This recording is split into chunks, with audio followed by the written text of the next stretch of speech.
da ngan ni ban tu yin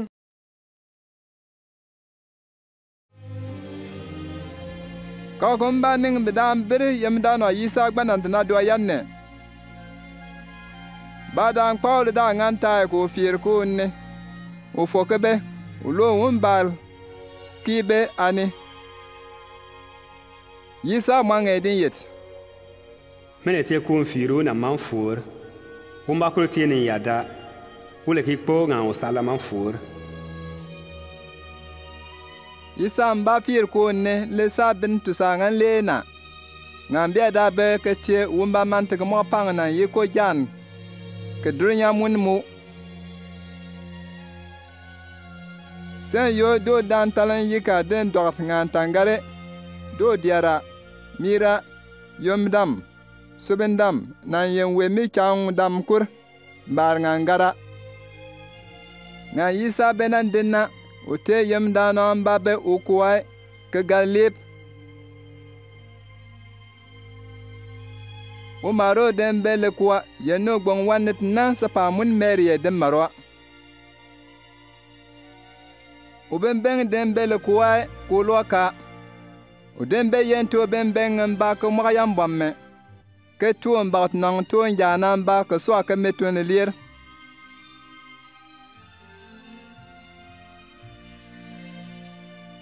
o man bia den bele kuwa ke tien lom nyigen chabo nan ben panu ke tien ben batino yada na o te yemdano tin tuai o ma mangi sansia man fo pan den dan nan ben ngan tubare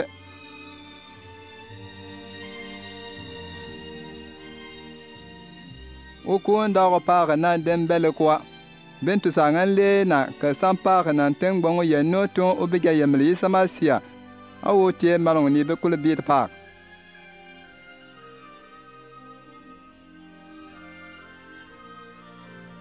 uden po ipake ko on fiero bele kwa o ko nda ngan ta dal bagat no ngum ba ka metume den to Yisa den fier ko nuwa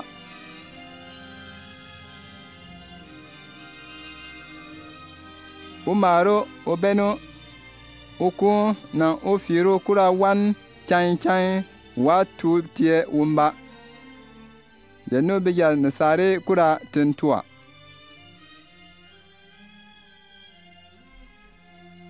Yisa masia mange te foto dinna ulo umbari nie kenye ke bide chabe ngan tre pang ke yibe man fo kyongone bientro mama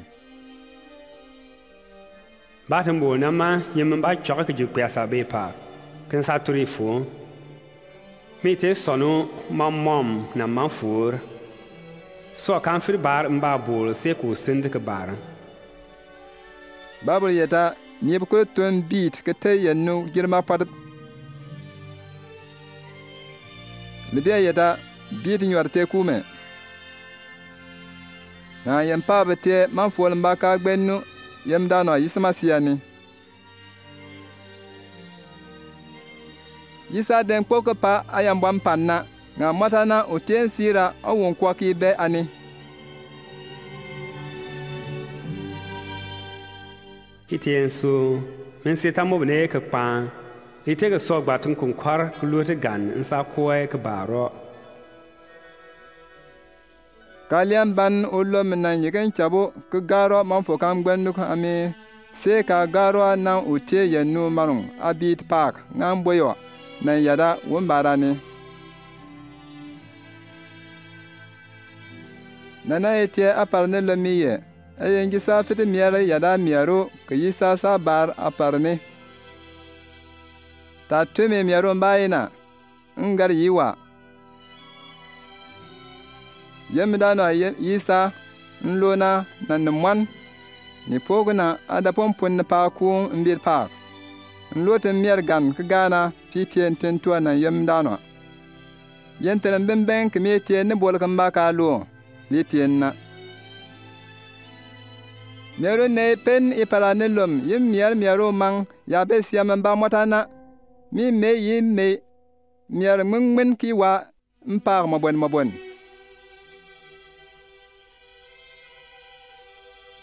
Yemdana yisa nlona nan mwan. Ni pok adabon pun pak ku mbir pak. Nlotere man folgan ke gana fitie yemdana nan tinitwa. Matanan bembeng kemitie ne bolkan baka luo. Litien na.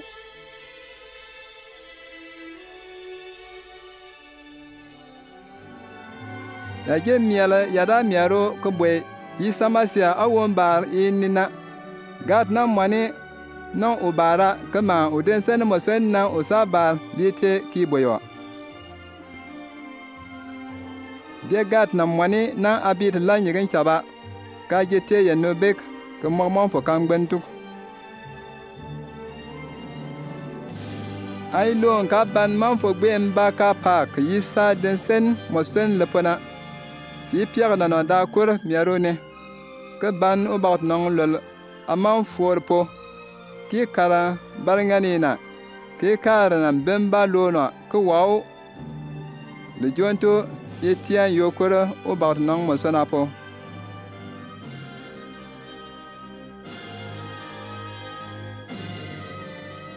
Nkamba nyiki kibya kangai ni.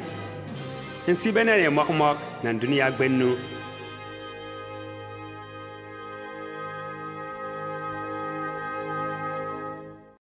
Enduke yisa tengme.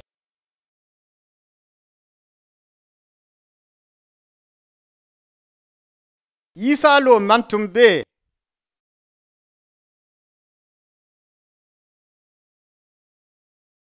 Menang me sapa keji menang yisa kwirpo.